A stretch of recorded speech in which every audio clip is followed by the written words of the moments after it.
강원도 깊은 산속에 한 마을이 있었습니다. 그러나 1960년대 어느 날 그 마을은 한순간에 사라졌습니다. 사람들도 집들도 마치 처음부터 없었던 것처럼 흔적조차 남지 않았습니다. 1950년대 한국전쟁이 끝난 직후 피난민들이 강원도 깊은 산속에 모여 새로운 터전을 만들었습니다. 전쟁으로 모든 것을 잃은 이들이 마지막 희망을 품고 개척한 마을이었습니다. 그곳은 외부와 단절된 채 조용히 살아갈 수 있는 곳이었고 농사도 잘 되며 평화롭게 삶을 이어갈 수 있는 환경이었습니다. 그러던 어느 날 마을에 한승려가 찾아왔습니다. 그는 허름한 옷차림으로 마을을 돌아다니며 사람들에게 시주를 청했습니다. 마을 사람들은 그에게 따뜻한 밥을 내어주고 쉬어갈 곳을 마련해 주었습니다. 승려는 깊이 감사하며 며칠 동안 마을에 머물렀습니다.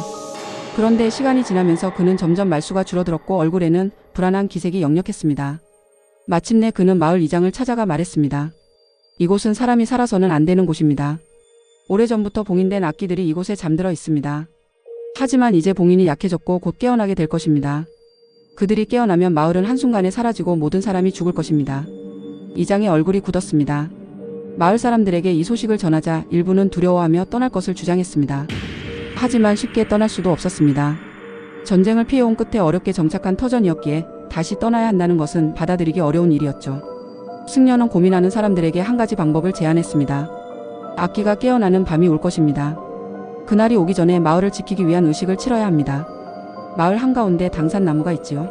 그 나무 주변에 마을 사람들이 모여 밤을 지새우십시오. 절대 불을 끄지 말고 기도를 멈추지 마십시오. 마을 사람들은 승려의 말을 듣고 준비를 시작했습니다. 그날 밤 모두가 당산나무 근처에 모였습니다.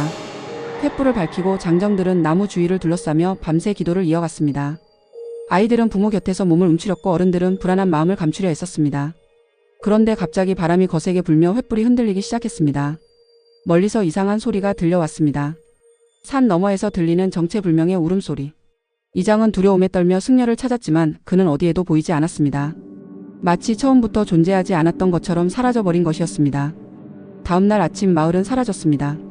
집들은 먼지처럼 흩어졌고 논밭이 있던 자리에는 풀이 무성하게 자라 있었습니다. 사람들도 가축도 모든 것이 사라져버렸습니다. 마치 이곳에 마을이 존재한 적 없었던 것처럼 흔적조차 남지 않았습니다. 오직 한 사람, 그날 밤 마을을 빠져나온 한 남성만이 살아남았습니다. 그는 밤이 깊어질수록 불안감이 커져 결국 산을 넘어 도망쳤다고 합니다. 날이 밝아 다시 돌아왔을 때 그는 믿을 수 없는 광경을 목격했습니다. 그토록 북적이던 마을이 사라지고 그 자리에는 잡초만이 무성하게 자라 있었습니다. 그는 충격과 공포에 빠져 강원도를 떠났고 이후 평생 다시는 그곳을 찾지 않았습니다. 그는 자신이 목격한 일을 가족에게도 쉽게 이야기하지 않았고 이 이야기는 오랫동안 묻혀있다가 2000년대 초 인터넷 커뮤니티를 통해 세상에 알려졌습니다. 이 괴담이 처음 등장했을 때 사람들은 그저 허무맹랑한 이야기라고 생각했습니다. 하지만 시간이 지나며 여러 탐험가들이 이곳을 찾았다는 소문이 돌기 시작했습니다. 강원도는 한국전쟁 이후 수많은 마을이 사라진 지역입니다. 실제로 군사적 요충지였던 강원도의 일부 마을은 전쟁으로 인해 지도에서 사라졌으며 이후에도 군사작전이나 자연재해로 인해 사람이 살 수 없는 지역이 되었습니다. 그렇다면 악기의 땅도 그런 마을 중 하나였던 걸까요? 아니면 정말로 초자연적인 현상으로 인해 사라진 마을이 존재했던 걸까요? 어떤 이는 악기의 땅이 단순한 전설이 아니라 전쟁의 공포가 만들어낸 집단적 기억이라고 주장합니다. 한국전쟁 이후 많은 마을이 버려졌고 주민들은 피난길에 올라야 했습니다. 이 과정에서 마을이 한순간에 사라졌다는 기억이 왜곡되어 전설로 전해진 것일지도 모릅니다. 또한 강원도 깊은 산속에는 아직도 사람이 찾지 않는 폐허들이 남아 있습니다. 그곳 어딘가에 한때 사람들이 살았으나 이제는 아무도 남아있지 않은 마을이 있을지도 모릅니다. 그리고 혹시라도 그곳을 찾게 된다면 밤이 되기 전에 떠나는 것이 좋을지도 모르겠습니다. 여러분은 이 이야기를 어떻게 생각하시나요?